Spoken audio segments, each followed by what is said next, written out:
This story with Jonathan Majors is getting darker and darker the more time passes. And because of this, the future of him playing Kang the Conqueror and his variant in the MCU has now become under question.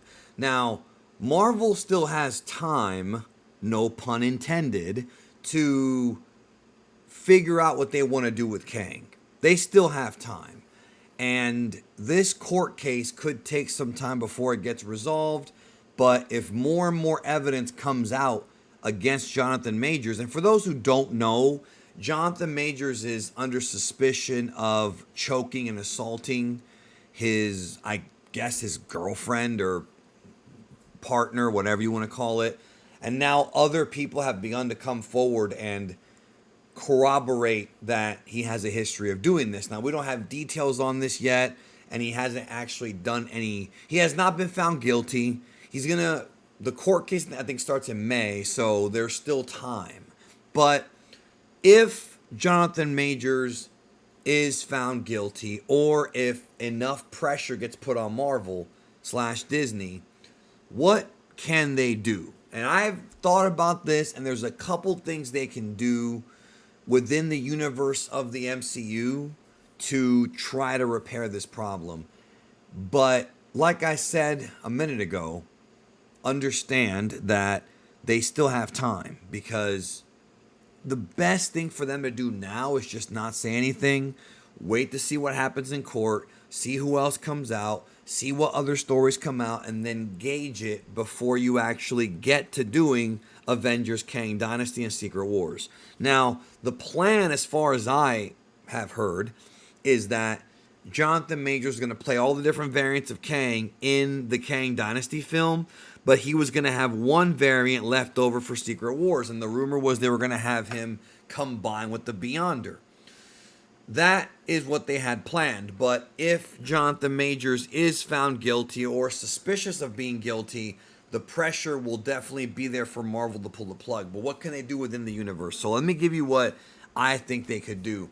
And the first person to actually conceive of a pretty good idea was Rob from Comics Explained. So his idea was, and I like his idea actually, I think it makes sense.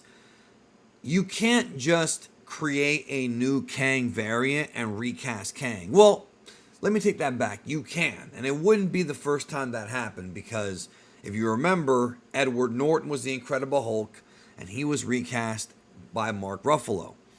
Later on, we also had the Red Skull come back, and the person who played the Red Skull in the Avengers Infinity War film was not Hugo Weaving, but he was also under a mask, because he had like literally the Red Skull with the cloak over it, and the person who did the voice sounded an awful lot like Weaving. That's a little bit of a different situation, but the Edward Norton one is similar, and all they did was just ignore it and just cast Mark Ruffalo on Avengers. They could do that, but it's not a good idea, because they've already established both in Loki and in Ant-Man and the Wasp Quantumania, and coming up in Loki Season 2, that the variant Kangs all are being played by the same guy, Jonathan Majors. Now, they could figure out some cute way to make another variant of Kang that isn't Jonathan Majors, like Avatar. It's a different actor altogether. I don't think that's a good idea. I think the best thing to do is actually to reshuffle the deck a little bit and rethink this over. So they only have a little bit of time before they begin shooting Kang Dynasty. Low-key Season 2 is already done, okay? They can keep that going, and then what they're going to have to do is shift gears a bit. Here's what I think they should do, and what Rob said, I'm going to add my own flavor to it.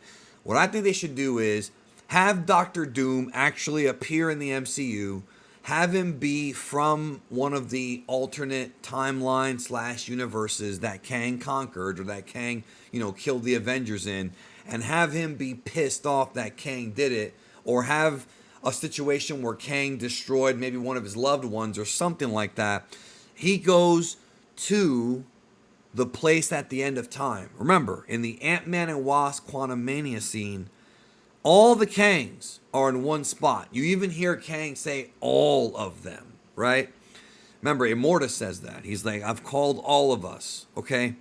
So if they're all in one place, to me it would make sense if another villain, like Doctor Doom shows up, destroys that, or maybe not destroys that timeline, but destroys all the Kangs in one shot and takes over as the villain of Avengers 5. They would have to retitle the movie. I don't know if it'd be called Doom Dynasty or something else, but they would have to retitle the film and have him be the villain. And then for Secret Wars, have him be involved in Secret Wars, maybe even win it because he won it in the original comics, and then have the Beyonder just be the Beyonder.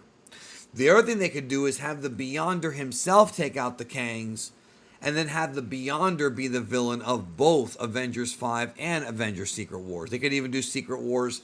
They could even cancel the Kang Dynasty film, just do Secret Wars, and then follow up with Secret Wars 2 or Part 2, like what they did with like Harry Potter Book 7, or you remember, right? Twilight, and a lot of those movies had like Part 1, Part 2 for the last book or whatever. They could do that and just do Secret Wars Part 1, Secret Wars Part 2. To me, that's the best option. You could actually have like a CGI scene where you don't have to get Majors there. You have Doom show up, destroy that timeline, and that's how they can wipe away all the Kangs in one shot. Or not destroy the timeline, but destroy them in the timeline. And then have Doom take the centerpiece role. I think that's the best way out of it. I don't want that. Obviously, we all want Jonathan Majors to be found not guilty, not just because of the fact that he's playing a villain and he's a talented actor, a great villain, important villain, but because I don't want to hear about some chick getting beaten up by her boyfriend, dude. I don't want to hear about somebody getting abused. Nobody wants to hear that, right? Unless you're like a sociopath or something. So I think the best course of action, I feel, is to do that. Have Doctor Doom or the Beyonder take out all the Kangs in one shot, one scene, in a post-credit scene, assume control, and off we go. I mean, hell, this might be a cheap shot, but what if, consider this, what if Thanos from an alternate timeline shows up to take out all the Kangs? That's how they can shoehorn Thanos back in.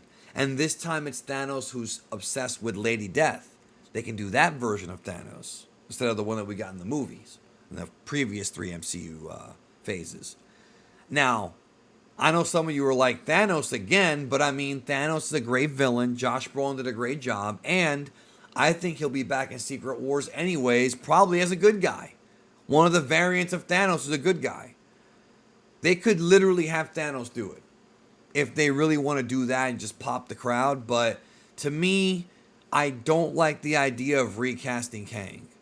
They actually kind of got lucky that all the Kangs are in one spot, because to me, that's the solution on how to get past this, I think. Hopefully, he can keep his career going when all this is said and done, and he's not found guilty, but it just remains to be seen. And honestly, Marvel needs to have a backup plan in place just in case. They got to almost have 2 different story threads going.